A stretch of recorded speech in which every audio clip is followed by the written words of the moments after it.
We have 4 very informative presentations. They are Community Development Updates presented by Community Development Director Angelica Lupo, Parks and Recreation Updates presented by Parks and Recreation Director Tom Boking, Crimes Update presented by the Los Angeles County Sheriff's Department, Rosemead Special Assignment Team, Sergeant Carbajal and Deputy Ledesma, and I'll wrap it up with the COVID-19 updates.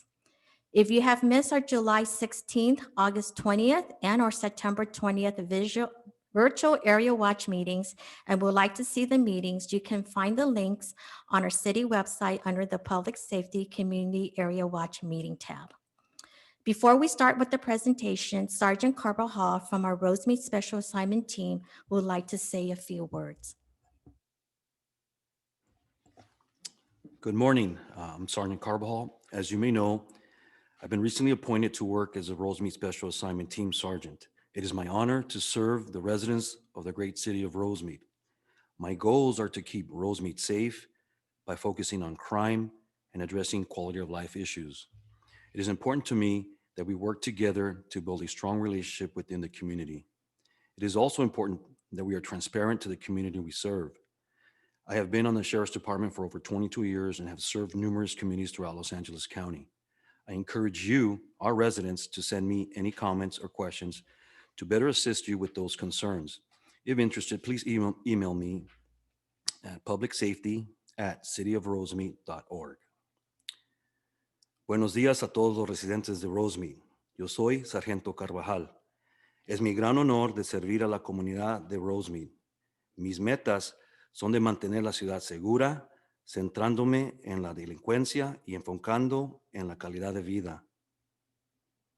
Es importante para mí en trabajar junto con la comunidad para crear una buena relación y ser transparente con los residentes que servimos.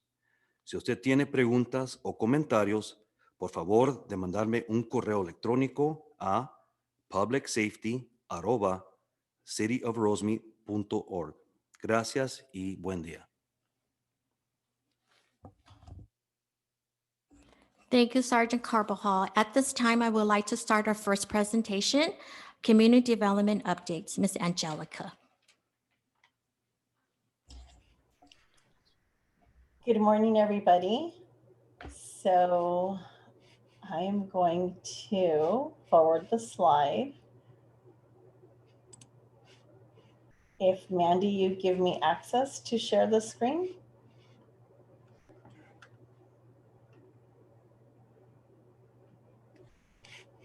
Great.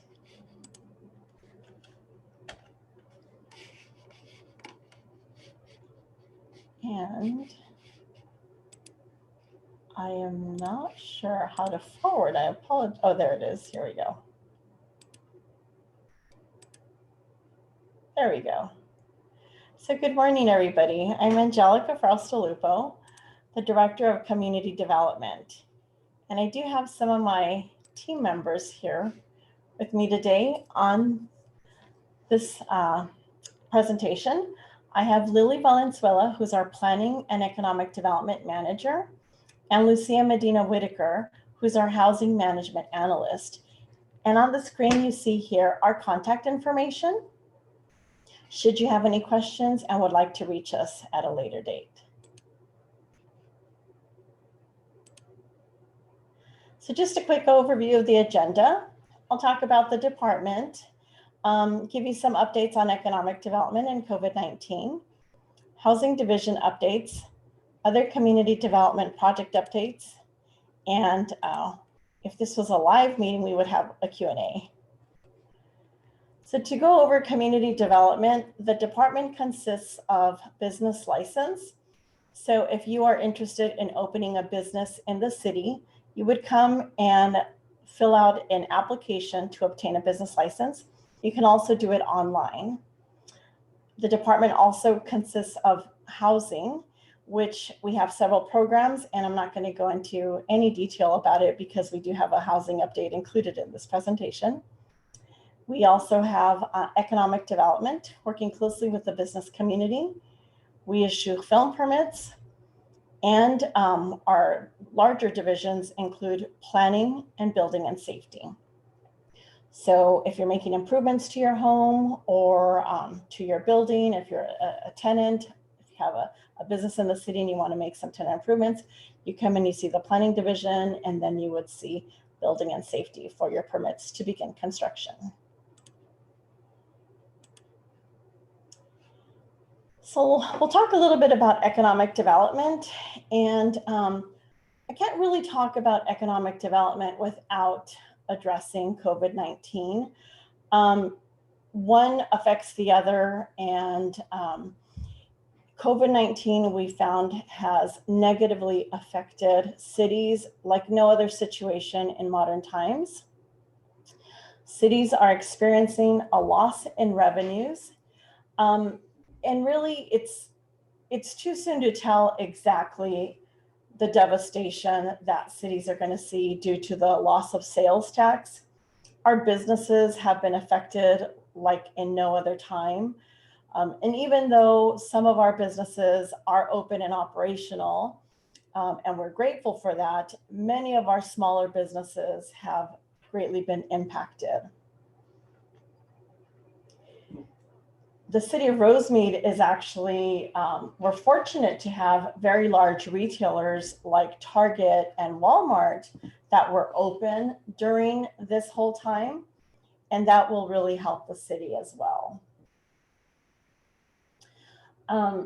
Generally speaking, we're hearing that retail is taking about a 42% hit, and that is per the Institute for Local Government. They provided a webinar in July, and those are the numbers or percentages that they were hearing. Retail was actually already suffering pre-COVID-19 due to online shopping, and this pandemic has really made the situation worse for our retailers. People's shopping patterns have shifted over the last few years, and now even more so with people being home.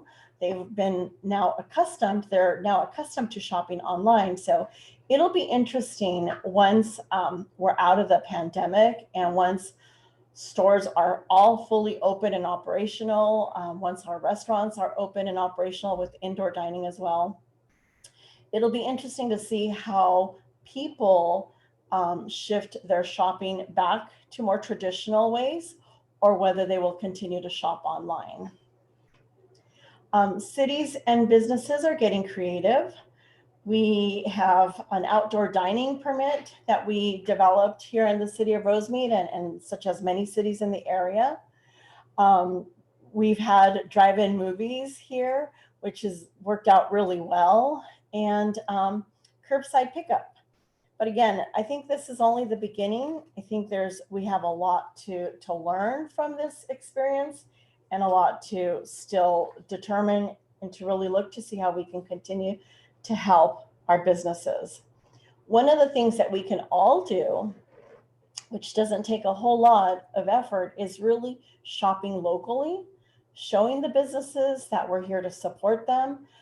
Spending our tax dollars here in the city will go a long way. And by shopping locally, you show the business community that we care about them, and we really do.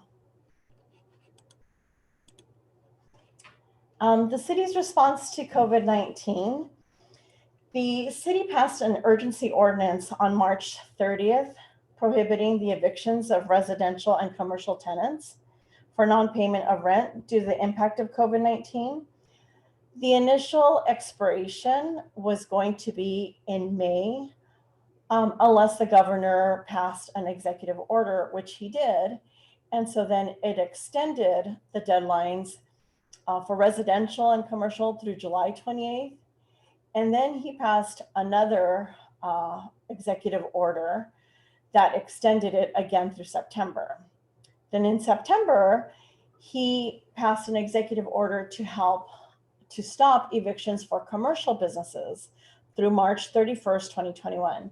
And the reason it was specific to commercial is because then there was legislation that passed to help to prohibit residential evictions. and that's the Tenant, Homeowner, and Small Landlord Relief and Stabilization Act.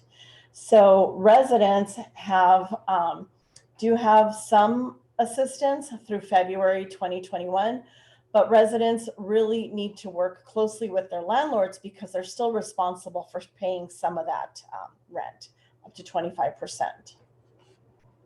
And if any of you have questions or need some clarification, I would encourage you to call us here at the city, and you can ask to speak with myself or with Lucia in our housing division. The city of Rosemead has offered lots of assistance for the community during this pandemic. And it's really great for us. It makes me really proud to work for a city that really cares about the community. And so here I've listed some of the items that the city has done.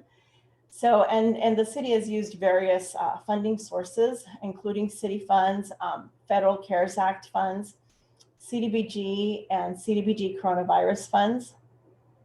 So for 1 year, from July 1st, 2020 through June 30th, 2021, the city has reduced the business license fee by 50%. So if you're obtaining a new business license or you're renewing it, rather than paying the full amount, the city is reducing it by 50%. We've offered a small business assistance program for businesses with 5 or less employees, and that's a commercial rent program. We also have a business rental assistance program for larger businesses, and that's for more than 5 employees. The city has funded 2 nonprofit organizations for a food distribution program, and one is the Asian Youth Center. And if you call the Asian Youth Center, you can actually schedule a time to go pick up food. And the other is the Interfaith Council, a consortium of churches that have partnered to have monthly food distribution programs. And in fact, the next one is coming up this Saturday at Open Bible Church at 11 a.m. Additionally, we have a utility assistance program up to $1,000 for utilities up to 3 months, and a rental assistance program up to $6,000 for qualifying households. Additionally, the City Council dedicated funds for several capital improvement projects. So again, the city has really done an excellent job of trying to help the community through this pandemic, and proud to say that we continue to help the businesses and the residents. And if you have any questions, please give us a call. I mentioned this already, but I'm going to talk about it again. It's really important during this time to support our businesses. Let's show them we care. Let's eat here locally. Let's shop locally. We have some excellent restaurants. Just recently, Eater LA highlighted Medan Kitchen. It's an Indonesian restaurant at 8518 Valley Boulevard. And we have excellent restaurants throughout the city. I encourage you all to go out and explore. I know it's not the same as before, where we can come inside the restaurant, sit down and eat, but the majority of our businesses are doing quick takeout menus, and many of them have the outdoor dining as well. So please support our businesses.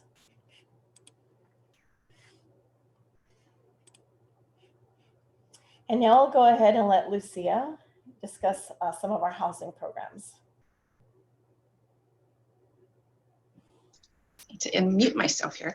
Okay, hi, my name is Lucia Medina Whitaker, and as Angelica had mentioned in some previous slides, we do have a housing division within the Community Development Department.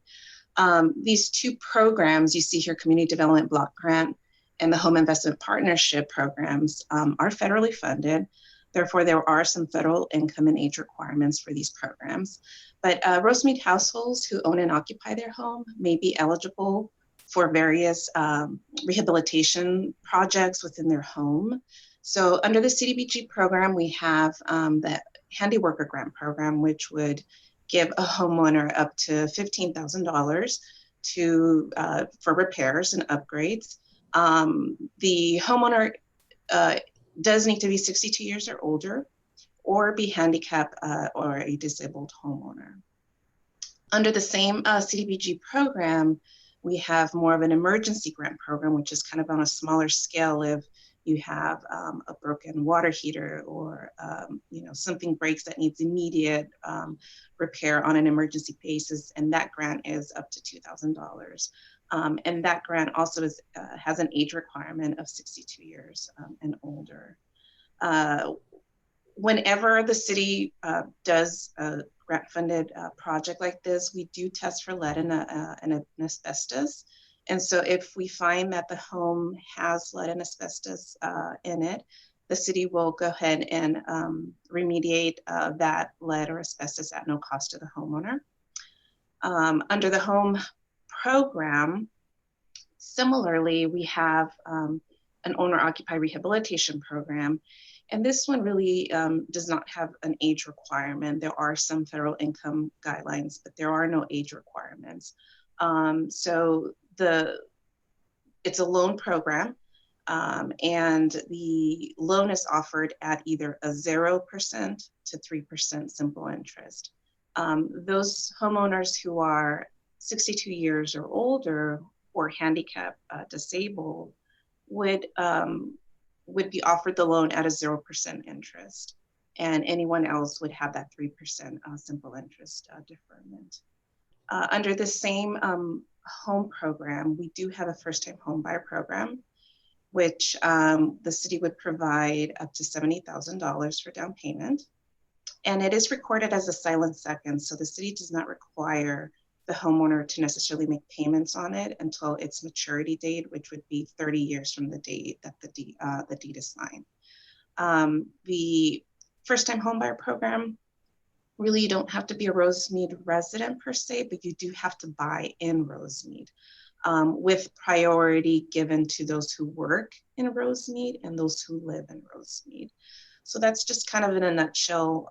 Under our housing division, our programs, and our city website has more detailed information on the requirements and things like that. And feel free to reach out to me if you have any questions. Thank you. Thanks, Angelica.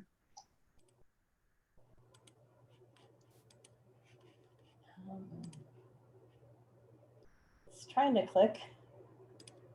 There we go.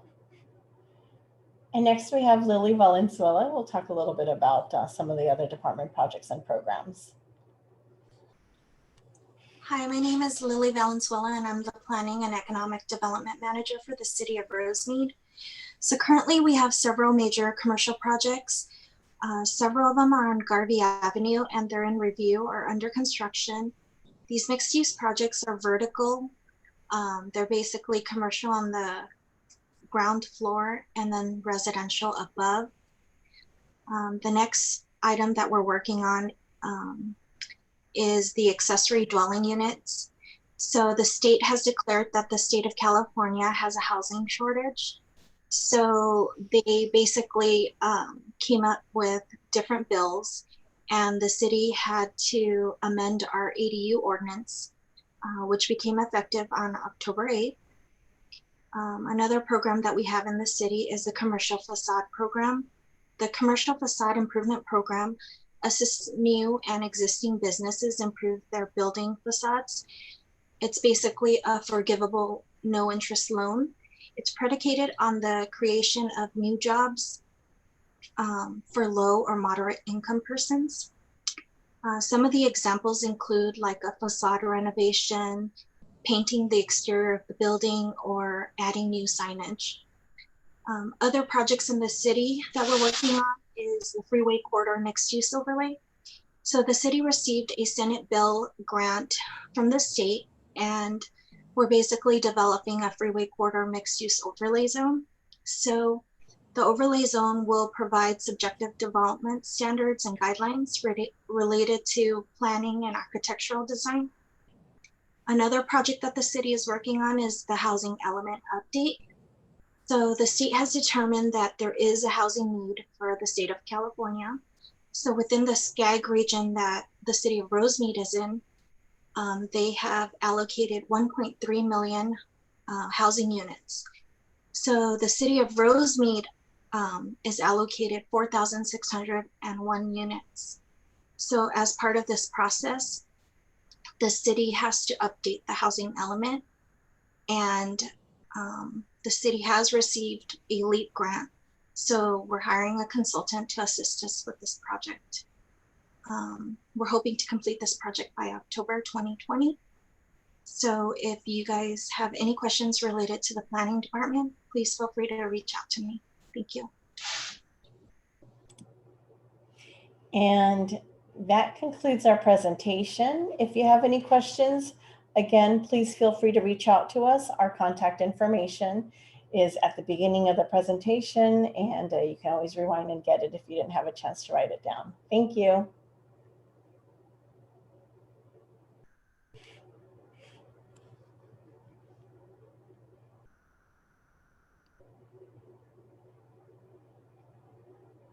Thank you, Angelica and your staff for the great informative community development updates. And now we're going to move on to our second presentation with Parks and Recs update. And Tom, you're on. Good morning. My name is Tom Boking, and I'm the Parks and Recreation Director here in the city of Rosemead.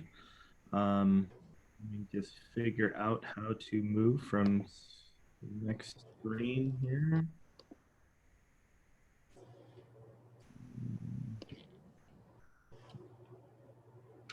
There we go. Sorry, just having a little bit of a technical getting to the next screen.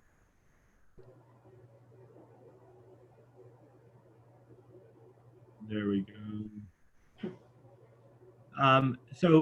As you may all know, mid-March, pretty much due to COVID-19, most of our facilities here in Parks and Recreation completely shut down.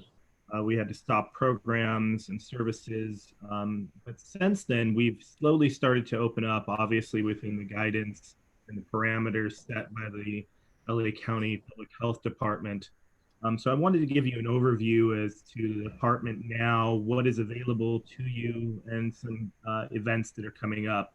While most of our facilities and services have been closed or modified, we definitely have been trying to reach the public in the best way that we possibly can. I wanted to start with what facilities are open for use right now. Currently, our parks are open for public use. We have certain amenities that are not, such as picnic tables and shelters. But our fields are available. Our walking trail at the various parks are open. And actually, we're very excited that right now at Rosemead Park, the walking trail is currently being replaced. And so we will have a new trail out there very soon, which is exciting news. Our parks are open from 7 a.m. to 10 p.m. with the exception of Sally Tanner's, Popin, which close at dusk due to lighting issues. We have fitness equipment that is open. Our playgrounds are now open, and our skate park is now open with limited hours from 12 to 5 p.m. daily, with a maximum of 20 skaters at a time. We have our community garden, which is currently open. It's open from 8 a.m. to dusk. We have applications that are available online if you're interested in having a plot at the community garden. We're excited to announce that our second community garden will be opening soon on Del Mar, in between Dorothy and just around the corner from Garvey Park. So we're excited that that'll be opening, and we're looking at a possible opening in January 2021.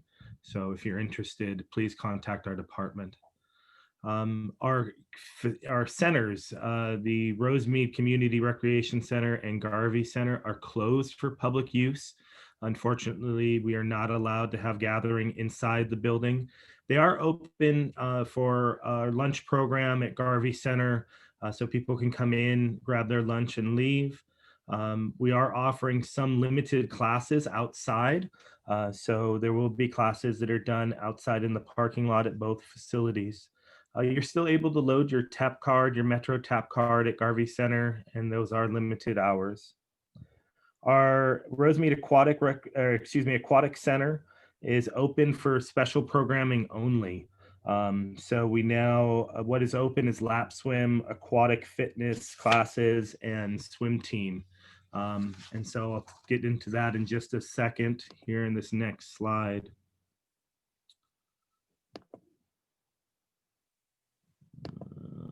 There we go. Our aquatic programs. So while unfortunately the pool was shut down for summer use and for general recreation use, we are able to offer our aquatic fit program, which is open from now until November 18th. Classes are Monday and Wednesday from 4 to 4:40 p.m. And the cost is $3 for residents and $5 for non-residents. And again, this is at Rosemead Park, our Rosemead Aquatic Center. Lap swim is also now available through November 21st. It is a reservation, so you would have to go online and reserve a time slot. And those are on Saturdays, and the hours are from 10:30 a.m. to 12:30 p.m. with a $3 cost to resident, $5 cost to non-residents. We are lucky here in the city of Rosemead to have our swim team, which is the Rosemead Rapids swim team. It's a great opportunity for youth who are interested in competitive swim to learn the techniques and develop the skills in order to be a competitive swimmer. So it's a great way to get involved for those that are interested. Going on to a couple special events that we have going on. We obviously it's the end of October, which means Halloween time. We have our Spooktacular Halloween drive-through event, which will actually take place this Saturday, October 31st from 6 p.m. to 8:30 p.m. here at the Rosemead Community Recreation Center parking lot. It'll be you will enter through Muscatel, going northbound on Muscatel, and exit onto Ivar. It'll be in your car, so everybody is required to stay in their vehicles. There'll be decorations out, people walking around in costumes, special commemorative photo will be taken, and obviously you'll end your little drive with a bag of treats. So we're excited that that's coming up. We hosted a virtual pumpkin carving contest that was for ages 4 to 14-year-olds. Submissions were due on October 27th, which was yesterday, and the winners will be announced on October 31st. So we're excited to see those pumpkins.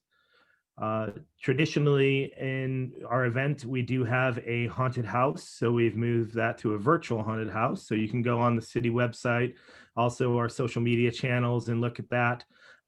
It'll run it started on the 23rd and it'll be up until the 31st. It's an exciting way to look at a haunted experience at the Dinsmore House here in Rosemead. Moving on. So with being home, we've really tried to push wellness, and we have a wellness initiative that we like to say, Get Active Rosemead. We're encouraging residents to get out of their homes, obviously with safety. And we hosted and held a virtual 5K run walk. It was last week, it was October 17th through the 23rd. And it gave people the ability to do a 5K run or walk on their own time. We provided suggested routes with city maps, and everyone who signed up got a Halloween themed medal and a commemorative face mask. So we're really encouraging people to get out to the parks, get out and do something active. We also have what's coming up is our Pedal to the Turkey Medal. It's a 5K bike ride.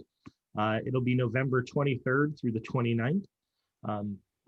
So there is a $20 cost to this event, and it includes a race bib, a t-shirt, and a Thanksgiving themed medal. Again, it would just be each person who signs up tracking their own distance on the 5K and submitting their times to the city. If you've noticed, for those who are looking out at our parks, especially at our walking trail parks, you've seen signs up where we've included numerous challenges throughout the park where we're looking for people, to do some fun stuff and just stay active. So whether that be doing jumping jacks from one sign to the next, or having a fun walk or hop just encouraging active use of our facilities and staying outside. So if you haven't seen those, please go check out our parks and take a look for those signs and join in on that fun. You can go ahead and take a photo and hashtag the city, and we'll be happy to share that. Our next slide.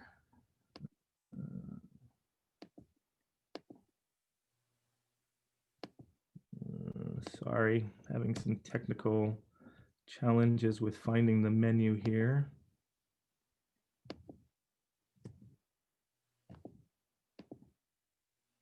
There we go. Our senior programs. So while Garvey Center has been shut down, we are still offering and have been offering our senior lunch program. It's a drive and go program. It's held on Mondays and Wednesdays at 10:30 at Garvey Center in the parking lot. Those who are interested, right now it is free. So those who want to come into the facility to get lunch can. On Mondays, we distribute lunches for Monday and Tuesday. And on Wednesday, they would get a 3-day supply for Wednesday, Thursday, and Friday. They are required to show ID, but it is free. With that, obviously, there's some challenges. We're used to people coming into our facility and having fun, listening to music and enjoying, themed holidays. So we are trying to make some special days. So on today, actually, October 28th, we celebrated with our Halloween lunch program. It was decorations and costumes, and everybody received a special treat.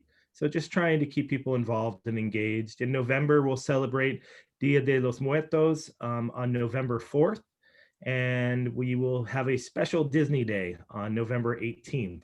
So it's just a way to engage with our older community, make sure that they are getting a nutritious lunch and keeping them involved. We actually have activities going on as well that are obviously to go. So we have our Crafts to Go program.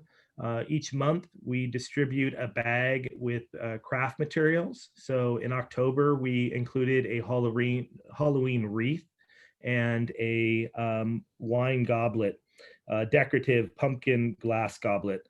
And so it's just craft supplies for people to do in their own homes at will. In November, we will have a cinnamon candlestick craft and a wine bottle decor, which will have fall decor. We also have done a drive-in bingo program. We had one this last week, actually. It was a Halloween theme where people can come in, sign up, and drive into their car, and it's done in the parking lot. So we call bingo in the parking lot, and fun prizes are given away. So our next one will be on November 19th from 3 to 5 p.m. at the Garvey Center parking lot. We're still offering our transportation, our transit access passes, our tap cards. Those are you're able to purchase Monday through Thursday from 9 to 12 at a discounted senior rate of $9. And again, that is for Rosemead residents. Looking on to what is coming up this winter, we have some great programs, obviously modified. Our annual tree lighting will be a virtual online program. Unfortunately, we are not able to do it in person, so we will be looking at streaming a tree lighting. We'll also be having some Christmas elf story time. So the Rosemead Elves will be recording some classic Christmas stories and putting those online so people can enjoy them from their home. We are going to be having a holiday scavenger hunt. There'll be a hunt around Rosemead, and that'll be from December 8th through the 11th. More information will be posted on our website as we get closer, and also social media blasts. The big guy himself, Santa Claus, is going to be coming to Rosemead. So he'll be touring Rosemead in 4 different quadrants throughout the city. Those dates and locations will be released at a later time.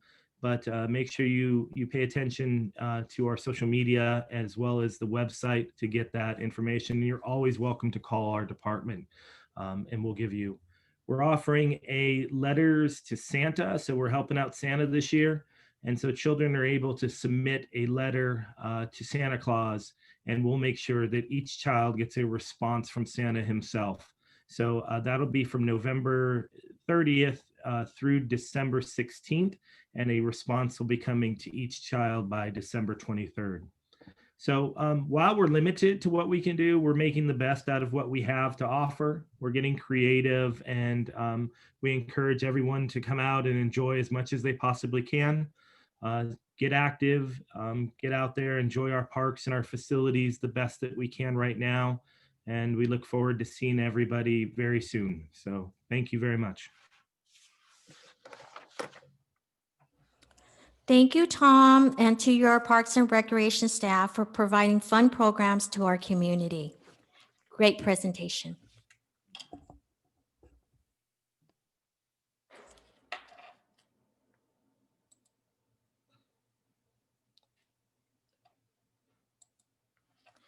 All right, we're going to move on to our third presentation, which will be the crime updates, and presented by the Los Angeles County Sheriff Department will be our Rosemead Special Assignment Deputy, Deputy Ledesma.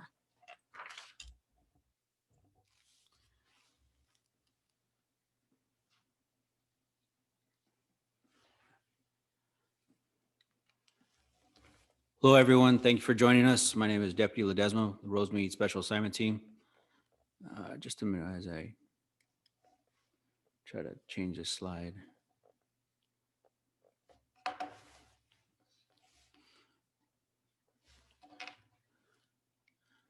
right, there we go. Today's discussion topics will be the Part 1 Crime Stats Update, Mail Theft Prevention, and Identity Theft Prevention. As you can see, the Part 1 crime statistics are a comparison between January 1st and September 30th of 2019 and 2020. For criminal homicide, we have no change. We have 1 in 2019 and 1 in 2020. For rapes, we have no change. We have 7 and 7.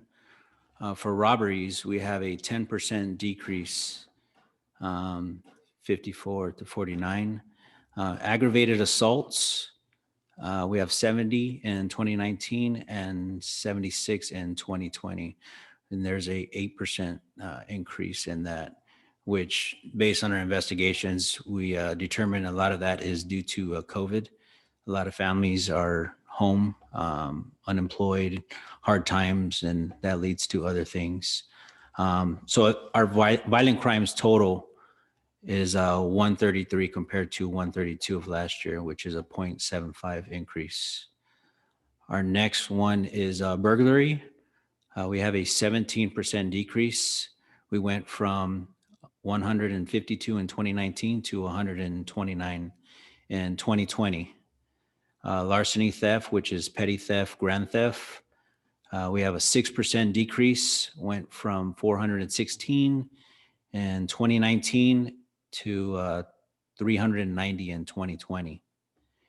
And our grand theft autos, we have a 5% decrease. Our numbers dropped from 154 to 146. And arson, we have a 40% increase. Numbers aren't too high, but there is 5 in 2019 and 7 in 2020. So that puts our property crimes total at an 8% decrease from 727 to 672. Overall, our Part 1 crimes total is at a 6% decrease. We went for a total of 859 to 805 in 2020. This is our Rosemead Area Watch. The city of Rosemead is divided into 9 districts.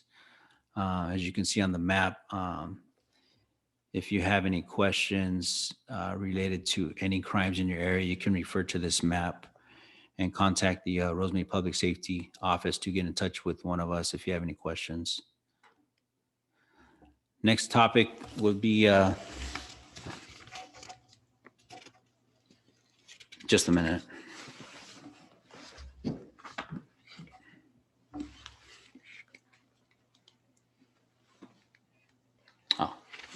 Mail theft prevention.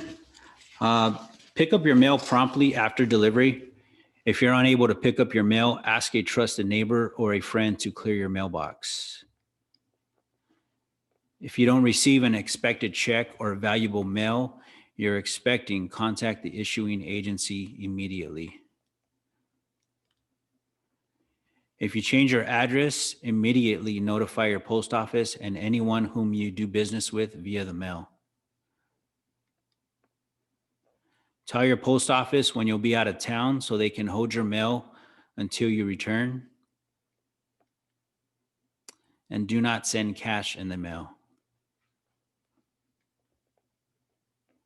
If you believe your mail was stolen, contact Temple Sheriff Station immediately. Then you can call the U.S. Postal Inspector at area code 877-876-2455. The next topic will be identity theft prevention. Use a secure internet connection when entering personal information, which we strongly suggest not using a free Wi-Fi, which you can get at your local Starbucks or any other facilities that offer free Wi-Fi. Do not reply to unfamiliar emails, text messages. Also, do not click on any unfamiliar links or documents. Shred documents and paperwork with personal information before discarding. Monitor your mailed monthly statements, balances online. Notify creditors or financial institution of any unauthorized transactions. Pull your credit report once a year to monitor for fraudulent activity. You can access that through annualcreditreport.com, and I believe they offer that once a year. If fraudulent activity is found, report the activity to the 3 credit reporting companies, which are Experian, Equifax, and TransUnion, and ask that your account be flagged or a credit freeze placed on your credit report. And you may report the fraud to Temple Sheriff Station. The next topic will be Grand Theft Auto. For prevention, we suggest using a steering wheel lock, an ignition anti-theft device or switch. Park your cars in a garage or behind a locked gate. And also double check your vehicle is locked and secured. When filing reports with the Sheriff's Department, try your best to determine losses prior to the deputy's arrival. Also know your license plate number. And like I said, notify us as soon as possible with as much information as possible. This picture you're seeing is a anti-theft device, a theft deterrent, which is a steering wheel lock. Once the steering wheel lock device is on your steering wheel and extends, it locks your steering wheel to prevent steering, which makes hard for the thief to drive away in your vehicle. This right here is Crime Stoppers. This is a way of notifying law enforcement agencies anonymously of any suspicious activity or any crimes. There's 3 ways of reporting it, which the first would be through www.lacrimestoppers.org. The second way of notifying is by calling 1-800-222-8477. And then also the third, if you have access to download apps on your phones, you can download the app that's called P3 Tips. And it's a device you can access through your app. Like I said, all information is anonymous. And if your information leads to an arrest, you may be eligible for a reward up to $1,000. And once again, your phone number and computer IP address will not be traced. This is all done anonymously. And that is the end of my presentation. If you have any questions, you can contact the Rosemead Public Safety Office and they will refer you to one of us on the special assignment team.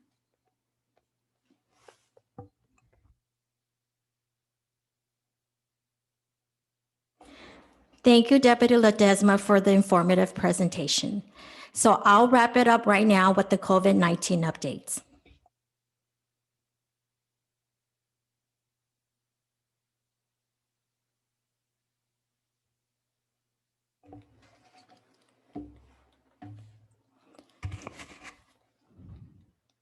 Okay, for the COVID-19 presentation today, I will be covering the current confirmed cases and deaths in Rosemead, the LA County Public Health Officer order updates, and some great resources for the community. As of October 26, confirmed cases in the city of Rosemead is 944. In LA County is over 300,000. In California is over 900. And the United States is a little bit over 8 million confirmed cases. If you're interested in any of these stats or besides City of Rosemead, you can always go into the LA County Public Health and you can click on the link that shows dashboard and you could view all the different numbers in different cities and counties. And then the related death in City of Rosemead as of October 26th, there were 32. LA County is 7,000. In California, a little bit over 17,000. And in the United States, it's a little bit over 224,000. And again, I'm going to keep urging everybody to continue physical distancing and just remember the 3 C's. Remember to avoid crowded places, confined spaces, and or close contact with others not in your household, and always keep 6 feet apart. And now I'm going to share with you the County of LA Health Office Order Revised, which is called Reopening Safer at Work and in the Community for Control of COVID-19. All these updates that I'm sharing is in the month of October. Okay, beginning October 1st, nail salons may open for indoor operation at 25% capacity of the salon's maximum occupancy, and of course would require modifications. And then outdoors children's playground and fitness equipment may reopen at the local authority or private entity's discretion. Beginning October 5th, card rooms may reopen for outdoor operations only and with required modification.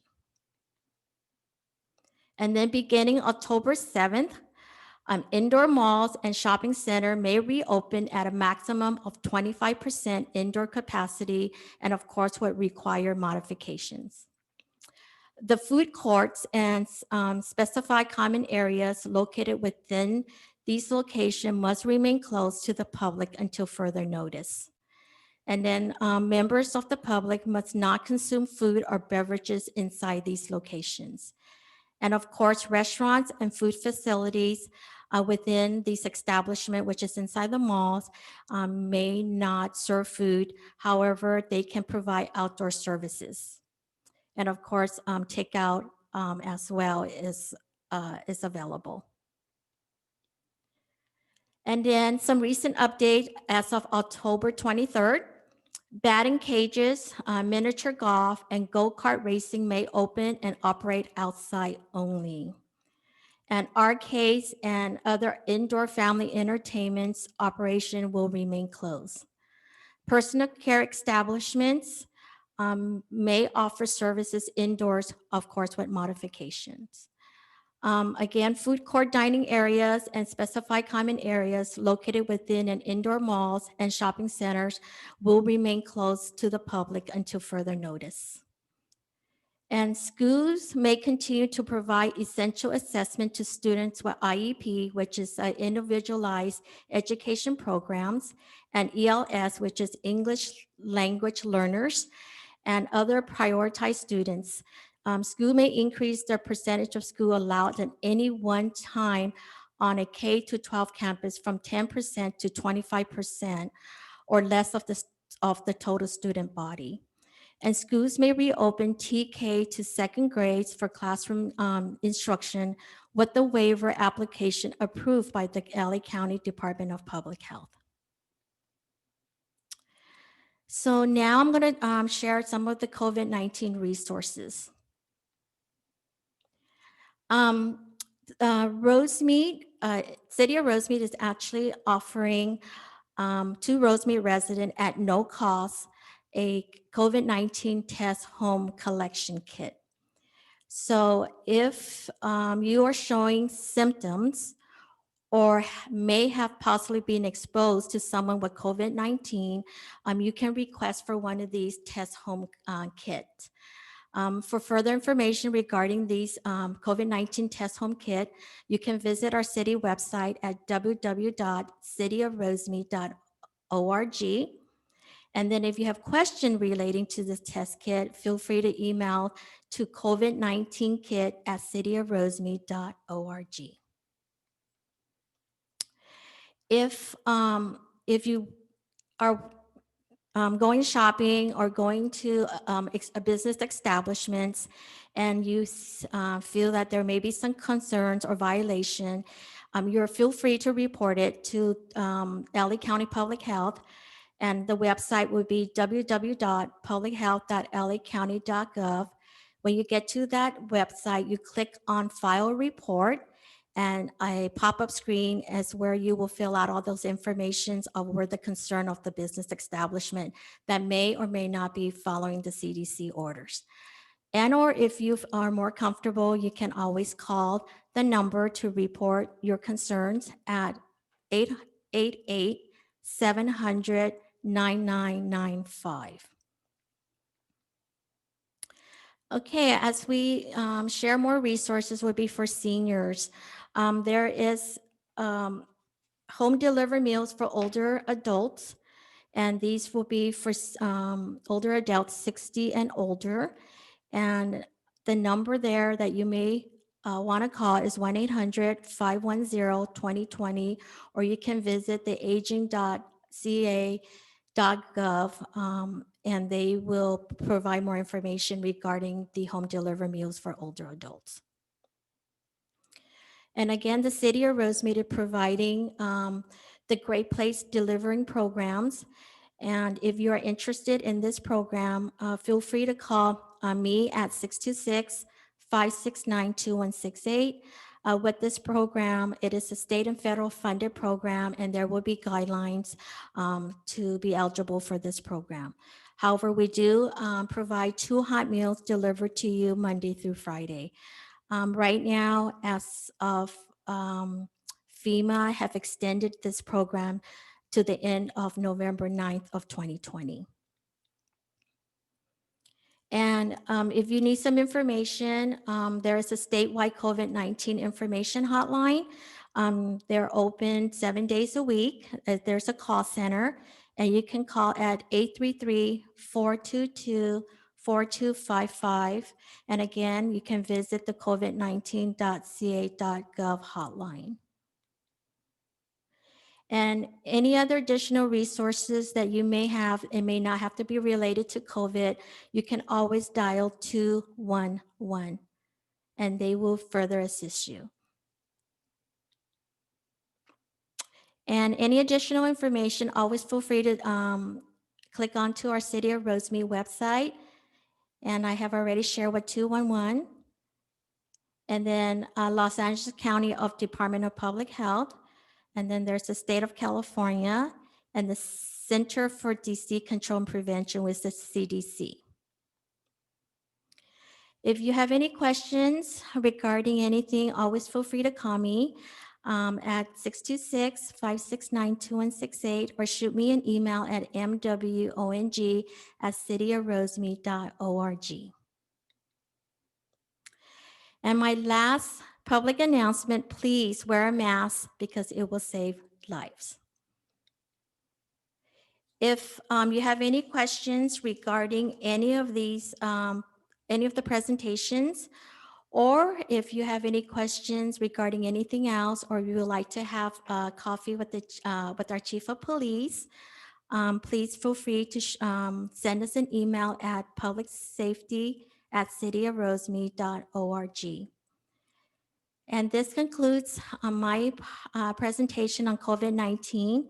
And this is also our last area watch meeting for the year. We will resume in February of 2021.